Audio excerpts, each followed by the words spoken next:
we have a huge potential trade involving the Blackhawks trading for a former top 10 pick, as well as Kevin Korchinski is going to be out for the foreseeable future due to a family issue that we will not know about likely, but we're going to be talking about all of this stuff in this video. But before we get into this, we notice that 83% of you guys watching right now are not subscribed to the channel, so if you're looking for a spot to get all your Blackhawks news, you're in the right spot. Make sure to stay a while, subscribe to the channel so you don't miss out on any of the breaking news.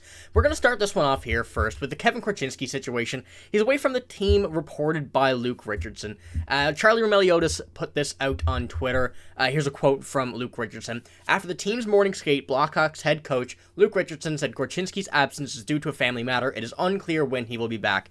No timeline yet, he said. We just found out last night. A very unfortunate situation. Usually family issues like this involve something, health-wise, so we do hope everything is okay for Kevin Korchinski, and we can hope he'll be back as soon as possible, but we know that family is more important than, more important than the game of hockey, so hope everything is fine. I'll pop the screenshot up back here again. He's leading all the defensemen this season with 2 goals, ranked 7th in points, and he's averaging 20 minutes time on ice through 25 games as a 19-year-old. Now, I'm going to say, I'm a firm believer that Kevin Korchinski is one of the best defensemen on this team, if not the best. I can fully see him being the best on this team. He has shown that he's a very solid defenseman, even at the age of 19, shows that he's willing to get into these situations that a lot of young defensemen are not comfortable with yet.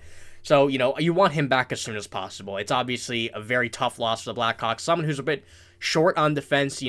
Isaac Phillips has been recalled in this situation. He played very well the time he had before he got sent back down, but he's back up again, and I expect him to come back right where he left off. And he's going to be filling in on the power play, most likely, on power play 2 for Kevin Korchinski. We don't know yet. No power play lines were revealed for the game tonight, so I guess we'll see tonight if there's a power play.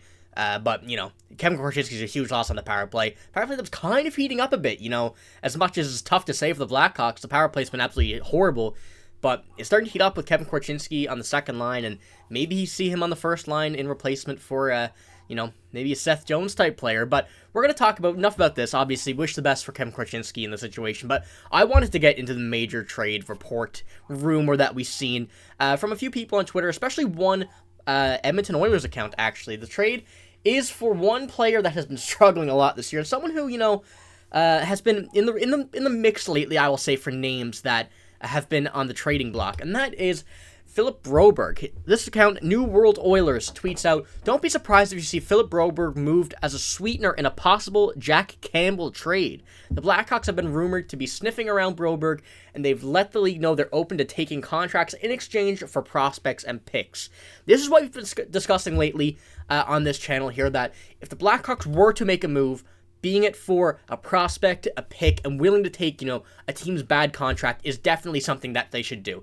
They have enough cap space to do it, and going up $4 million next year, it's a prime opportunity to be able to do this. So we know Jack Campbell has been horrible. I don't think we need to reiterate that. He's been absolutely brutal this year and got sent down in the AHL and still even struggled down there. They signed him to a long-term deal at $5 million, although he does have a no-trade clause, so that would be very dependent on whether he'd be willing to waive it to the Blackhawks. I would say that he would be, due to the fact that he needs a change of scenery.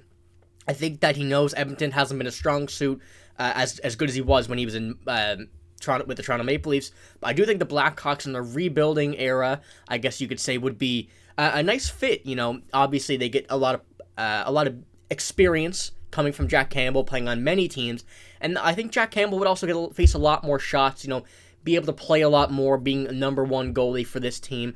The crease is a bit full with Arvid Soderblom. Peter Mrazek, you'd assume one of those would have to go back in that trade. But assume Peter Mrazek, even after a shutout, and he's been playing very good as of late. This is obviously all speculation, though. I have no evidence to back this up. This is just from an Oilers fan who speculated this could be the case.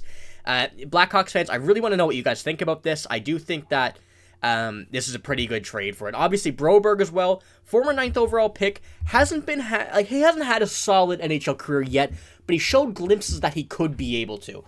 You see, he's been a lot of up and down between the NHL and the AHL, but I do think that he would be a very solid addition to the left side here. It's a very, I wouldn't say a deep defense yet, but it still has a very big chance to be. I'll pull up the lines that we have here tonight. So this is from Isaac Phillips, Connor Murphy, and Alex Vlasic on the left side. Obviously, with the Kevin Korchinski missing for the next few games, Broberg would definitely add to this left side. Connor Murphy, Alex Vlasic, Isaac Phillips, very good. Kevin Korchinski as well. Kevin Korchinski ain't going nowhere. But this team on the left side has been exceeding my expectations, to say the least. So adding a guy like Broberg, giving him a chance to be able to be a consistent NHL player, giving him the chance to stay in the NHL, I think would be a good change of scenery for him. So I can see the Oilers be willing to move both of these players, assuming that Jack Campbell is willing to move his no-move clause or no trade clause. I'm not sure exactly which one is. I believe it's a no trade, 10 team, something along the lines of that. But, it would be obviously a good return for the Oilers as well. They're getting rid of the contract of Jack Campbell. The Blackhawks get better.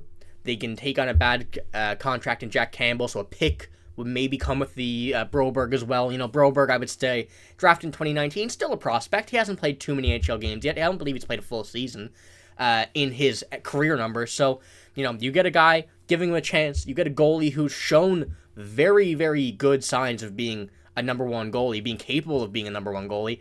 In exchange, you probably have to give up Peter Mrazek, who, been playing well, but the Blackhawks aren't all in right now. They don't need to win. Peter Mrazek, he's pretty solid, but I think that this move would suit them as good as they can. I would say they'd probably need like another NHL-ready player, the Oilers would, but all speculation here. If this does proceed to be an actual report, a major trade going down with both these teams, I would like to see what the Blackhawks be willing to give up, what the Oilers be looking for more so as well, because, I think this suits the Blackhawks very well, and, I don't think this team can get much worse, especially with the players in these trades here. So, assuming that this does actually occur, these conversations get a bit deeper from the report from this New World Oilers account, I would like to see what it is. So, we'll be keeping tabs on, some Blackhawks moves. There's some rumors, some words going around the hockey world, the Blackhawks being, like they said, willing to take on some cap, willing to take on a draft pick or a prospect in exchange or in addition with that to, bolster the roster a bit. Where they do have a lot of cap space, and like I said, going up $4 million again next year.